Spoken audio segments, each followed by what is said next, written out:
জানিয়ে দিব হাতে থাকা সর্বশেষ আপডেট বাংলা সংবাদ। প্রথমেই সংবাদ শিরোনাম, হাসনাত সার্জিসের হত্যা চেষ্টা নিয়ে জামাত আমিরের ফেসবুক স্ট্যাটাস। এরপর জানিয়ে দিব ফ্যাসিবাদী রাজনীতি চিরতরে নির্মূল করতে হবে বলেছেন জুয়েল। এদিকে এজলাসে ডিম মারার ঘটনায় প্রধান বিচারপতির উদ্বেগ।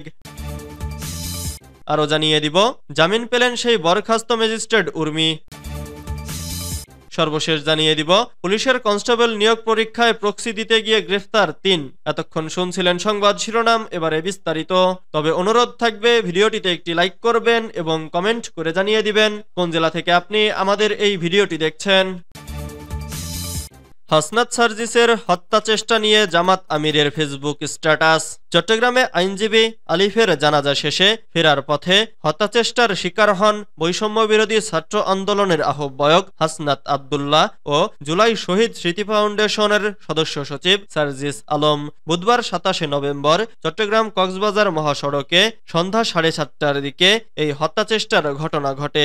এ ঘটনার পর প্রতিক্রিয়া জানিয়েছেন বাংলাদেশ জামাতে ইসলামীর আমির ডক্টর শফিকুর রহমান। নিজের ভেরিফাইড ফেসবুক পেজে শেয়ার করা এক স্ট্যাটাসে তিনি লেখেন, এই ঘটনা সত্যিই উদ্বেগজনক। জামাতের আমির লেখেন, হাসনাত আব্দুল্লাহ ও সার্জিস আলমকে বহনকারী প্রাইভেট কারকে ট্রাক চাপা হত্যাচেষ্টা না নিরেট দুর্ঘটনা, তা অবশ্যই যথাযথভাবে খতিয়ে দেখা দরকার। বিষয়টি সত্যিই উদ্বেগজনক। এর আগে বুধবার ২৭ নভেম্বর হাসনাত আব্দুল্লাহ ও সার্জিস আলমকে ট্রাক চাপা দিয়ে হত্যাচেষ্টা করা হয়েছে।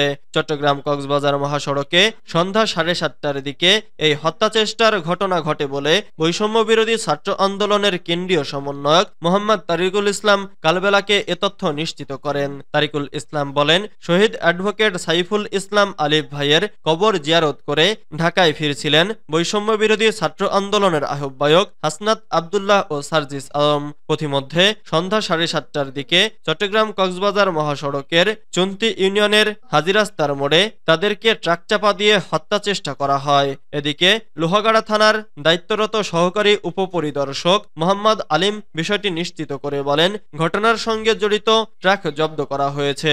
বিষয়টি নিয়ে একটি আইনগত প্রতিক্রিয়া চলছে।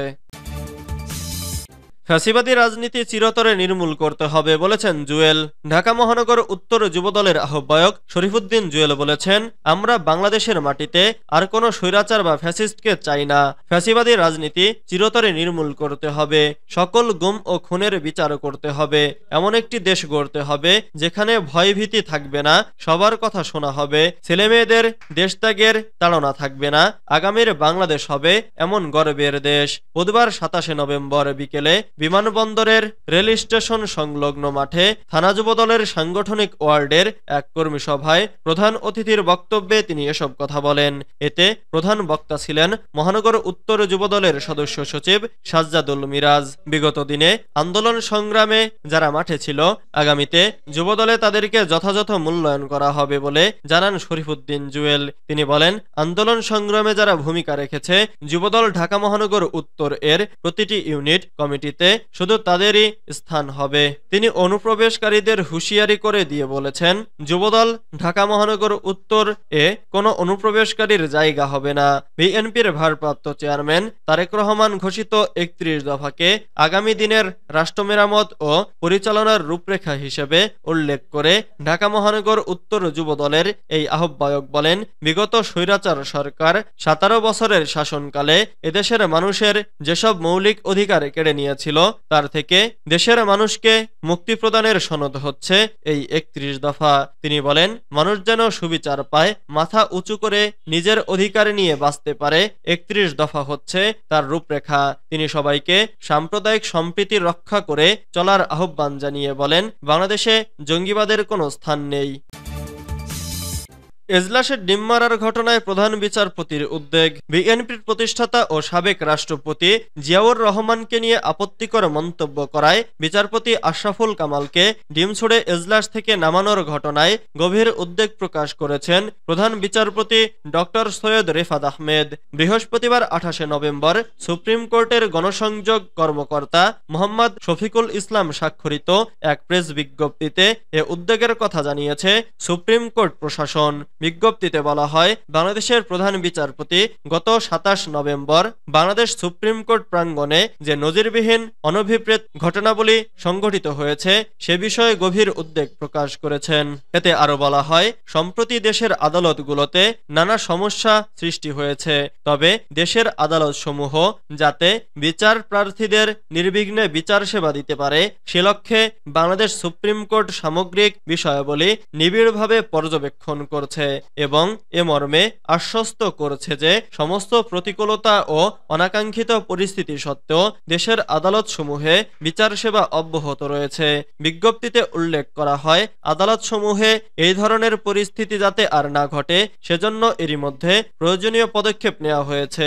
তিনি দেশের সব আদালত ও ট্রাইব্যুনালকে তাদের স্বাভাবিক কার্যক্রম চালিয়ে যেতে এবং জনগণের বিচার প্রাপ্তির অধিকার নিশ্চিত করতে নির্দেশ দিয়েছেন। জামিন পেলেন সেই বরখাস্ত ম্যাজিস্ট্রেট উর্মি।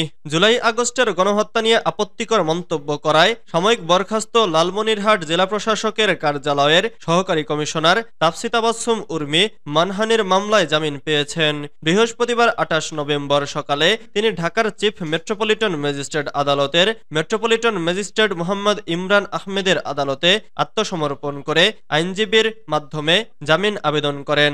বাদীপক্ষ তার জামিনের বিরোধিতা করে শুনানি করেন। উভয় পক্ষের যুক্তিতর্ক উপস্থাপন শেষে আদালত এ মামলায় তার জামিন আবেদন মঞ্জুর করেন।